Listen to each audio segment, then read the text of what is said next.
Hi, I'm SciMaxD, call me Sci or Max, whichever you prefer, and in this episode of Xenoblade Chronicles Definitive Edition,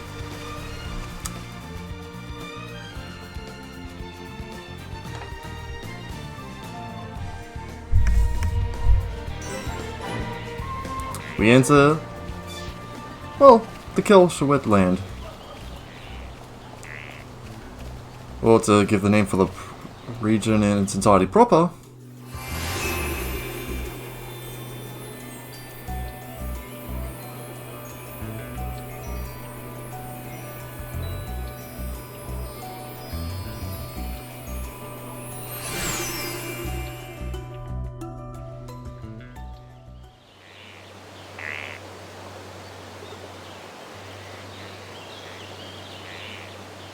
こんなところがあったなんて。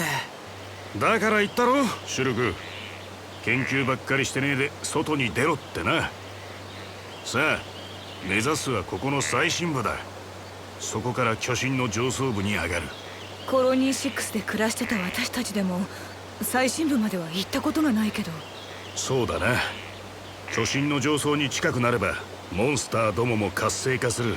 この奥に行こうなんてのは証拠たくましいノポン族か物好きな俺くらいのもんだ。そんなところに俺たちを連れて行こうってわけか、お前は。仕方ねえだろう。じゃねえと巨神の頭にはいけねえんだ。行きますよ、どんなとこだろうと。そうそう、その意気だぜ。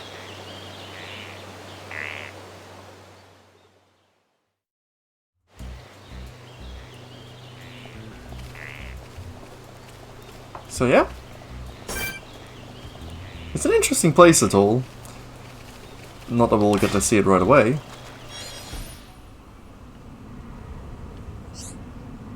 Five lemon stones should be enough. We have to take him to Zazadan as quickly as possible. 5, you say? That's worth remembering. Now, much like how rain seems to be a common alternative weather type in the Bionis' leg, you'll often find that the Satorl Marsh can be quite foggy. At least I believe that was the name of the weather type in the files.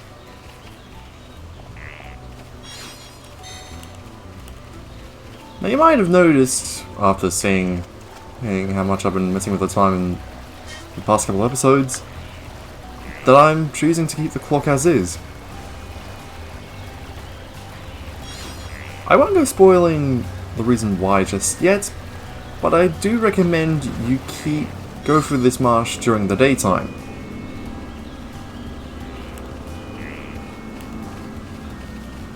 Also, keep an eye out for any hidden paths along the side of the map, because often, well, you get a few collectibles and a potential safe route.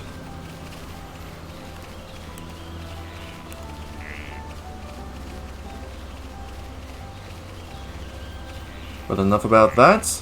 Here we are on the pathway, and I'll just keep quiet. And also, look up! Quad wings are a new enemy we've seen in this game. Like many aerial foes, they have a resistance to topple, so just focus on lowering his defenses.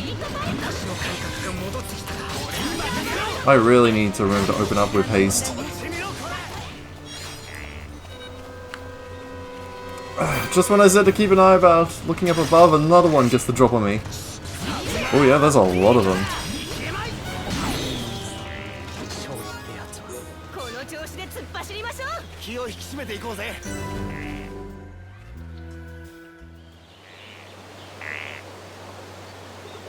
Ne, 見て。あれノポン族じゃない？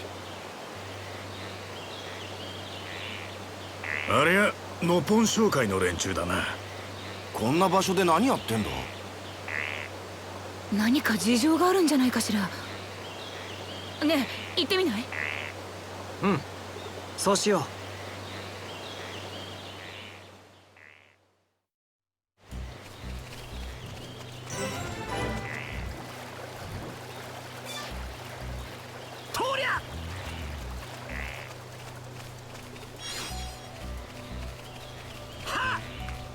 Just grabbing some collectibles, and yeah, I'd recommend speaking with the Nopon camps, with these Nopon merchants.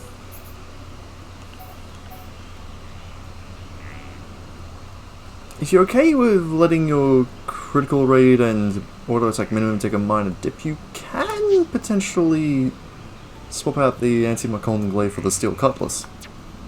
Apart from that, the only other thing I can say that would seem to have some value would be the beach bangle, and that's only because Charlotte's still wearing the lime kind.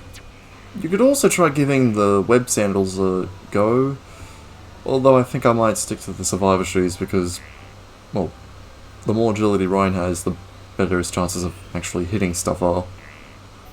Almost forgot about the pine headgear here.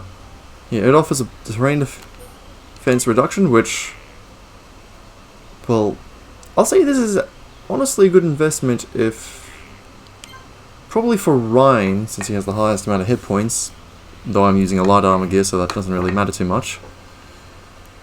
It's also of a armor type we haven't seen before. One that may have connections to the mysterious Hyentia we've been hearing about lately. Speaking with the nameless Nopon merchant, we have, this your first time, Satorl, please covered in fog all year long. It's best not to move around at night time. Many bad things happen at night. It's so scary here. Detox Brogs attacked me before and nearly gobbled me up. I know want that to happen again. Can you kill some for me? Here we have our Monster Quest 1.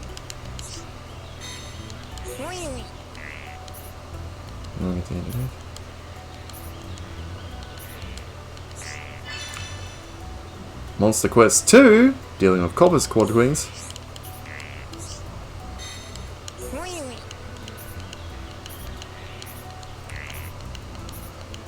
And in regards to the Mist Rogals, Monster Quest 3.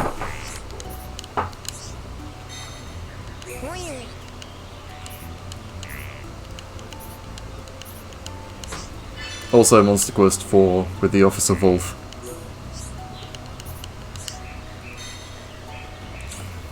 Speak to the named NPC Bokoko. Somebody help! Bokoko can need help! Ignas took Bokoko's friend Katja. If no one saved Katja, Ignas eat her. That is indeed a problem. Yeah, it's bad, alright. Katja, a scholar who knows lots about legends of this place.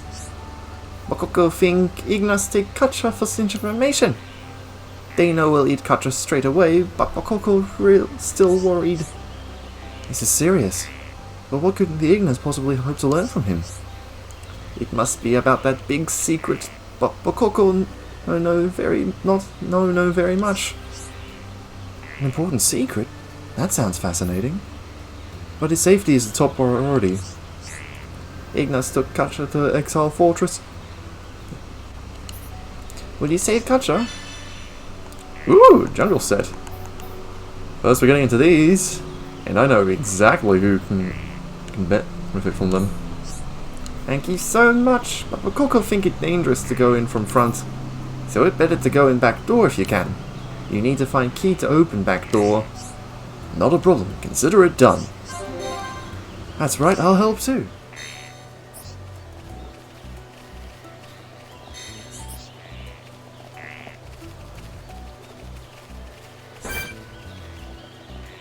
Hey yo.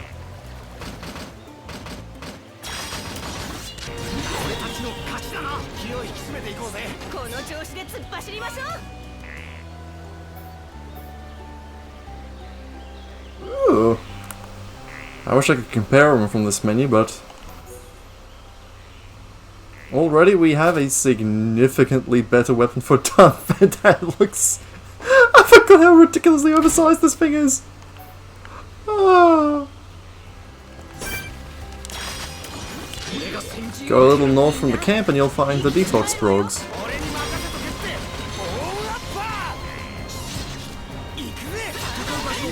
As you can see, the haste buff works wonders for auto attack speed.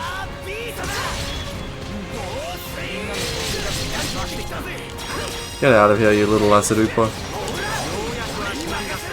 Oh! Track to the Nooper. I mean... not a Nooper, a Nebula without thinking.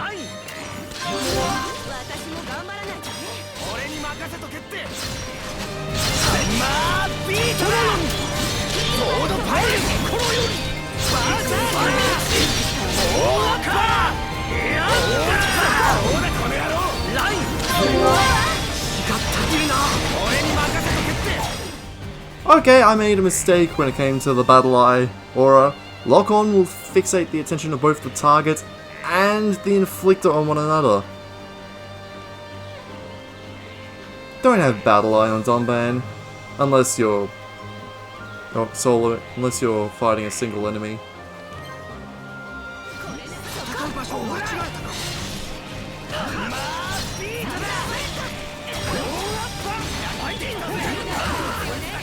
Oh, there's a self-destruct on a regular one too.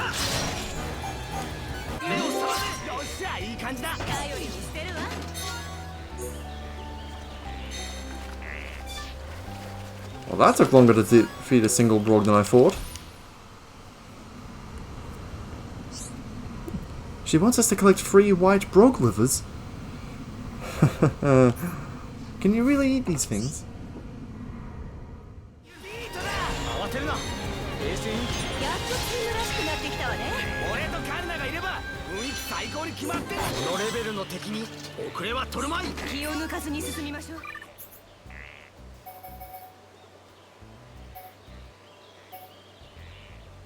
Yep, getting rid of Battle Eye because I'm a goob.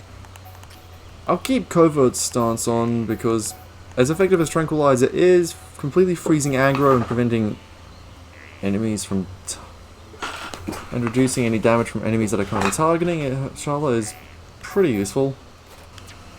I thought I'd transfer the initial tension and critical up from Shulk over to Dunban with this. It might not be as accurate as the Monado, but still, you get a solid, was it 30 to 60% boost to crit rate when your tension's high? Why not just increase their chances, you know?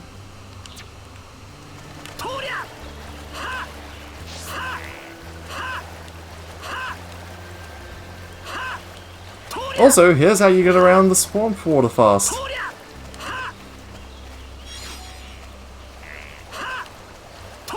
Unfortunately, you can't jump up onto the bridges, onto the pathways, I mean.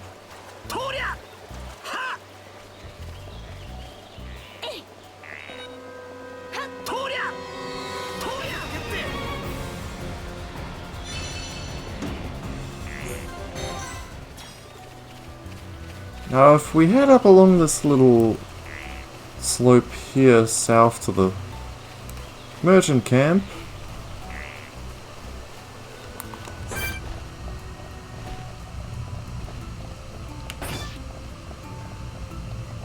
go through this passage. Seems pretty basic, but much like before, it's a nice little detour if you don't want to go straight through the marsh's end.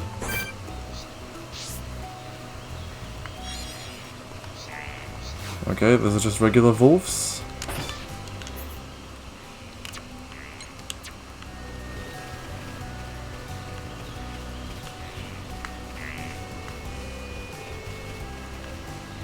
Now how about I just stand here and let you listen to the music?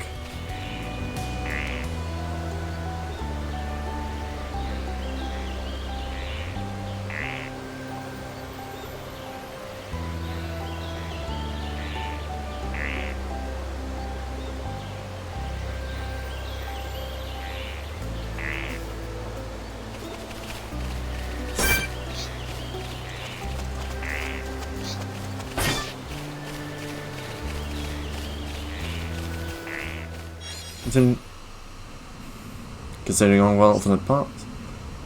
So this is Wall Rock. 3 of them would be warm indeed.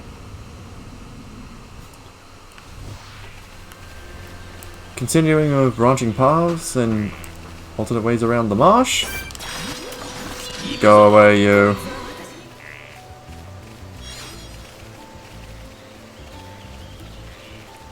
Make your way in this path down here and we gain access to the crown tree.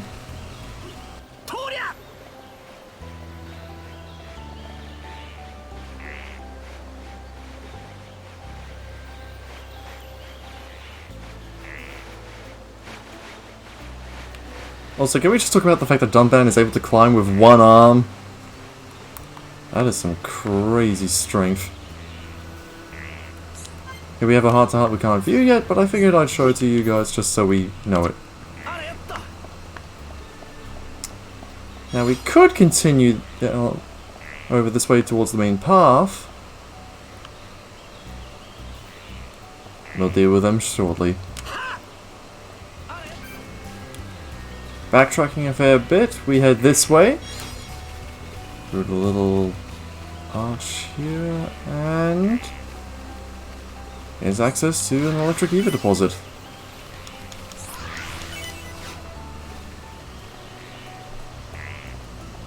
Heading along this pathway here, we notice there's a big waterfall with a huge water ether crystal deposit. Don't know why my tongue tripped on that. And here we have a new enemy type. Well, I say new, but the Igna are basic.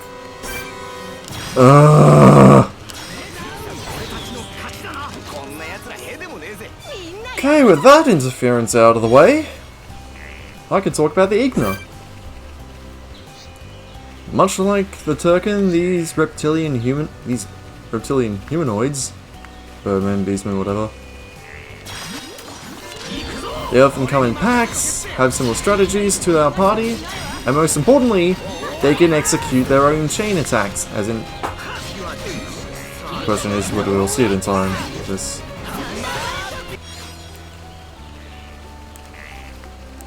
Drop down from here and you'll notice there's a patch of water that looks a bit different.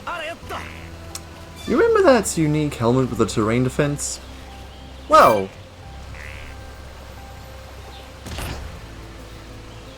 that's to help reduce the amount of fixed damage we'll receive from harmful terrain like this.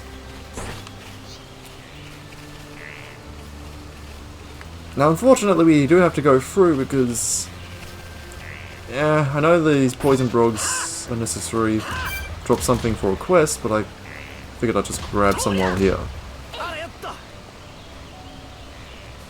Find little safe spots like this and just take them out once your health fully recovers.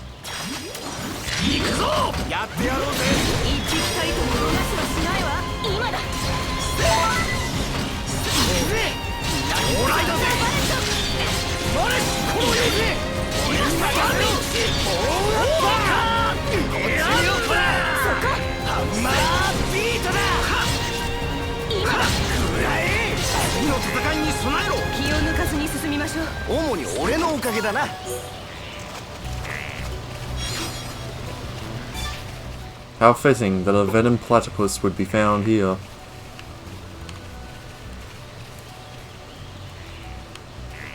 Also, yeah, considering that male platypi are known to have a poison barb hidden within their... is it forelegs or hind legs? It was one or the other, I can't remember. Future me, edit that in. Jumping doesn't reduce the terrain damage rate, just be careful.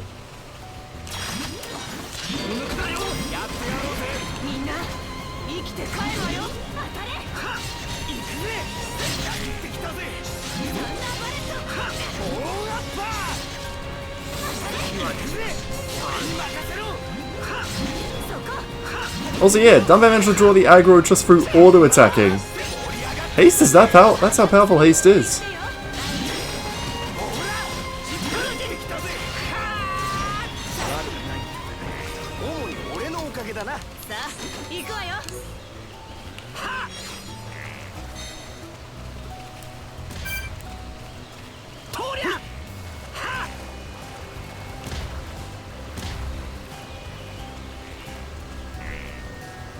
Anyway, back to the waterfall, and look at that!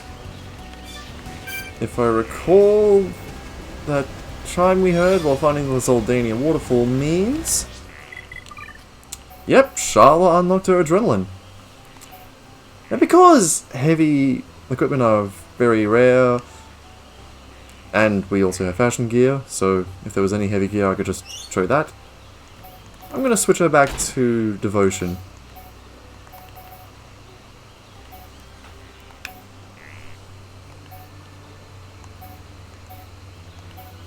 Actually, no.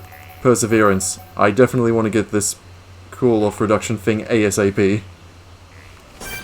Now you may be wondering why I'm going towards this quad-wing nest. the first obvious answer is a heart-to-heart. Second... You probably. It's been a while since I used this, but...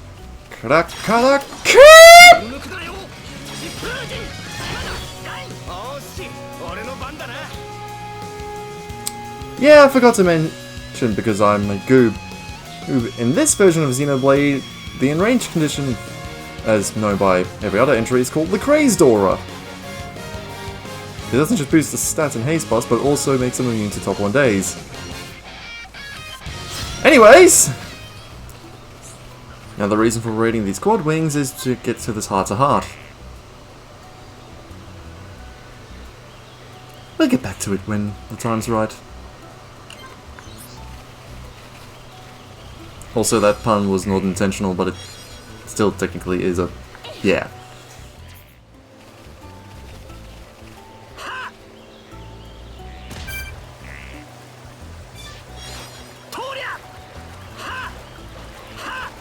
When it comes to collectible hunting, I'd recommend grabbing these orbs here first. Wrong button.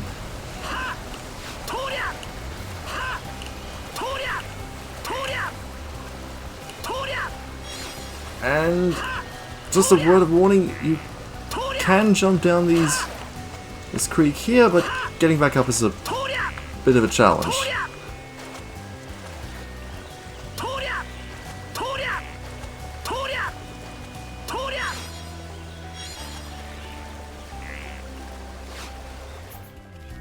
As I was making my way up one of the many branching pathways, your choice, I decided to show what a true fog looks like. Of course, fitting for the English localization using voice actors from the UK, I'm sure anyone from the Great British Isles and such can attest to fog. Also, yeah, this is the danger about foggy weather in the marsh. And with that out of the way, depending on whichever path you took, not only do we see our first mist Rogel,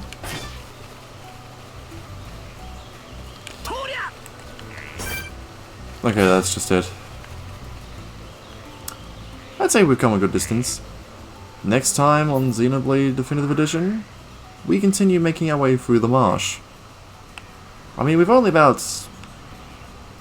I'd say about a third of the way through. And we still have no sign of the missing culture. Till then, may you have a good day.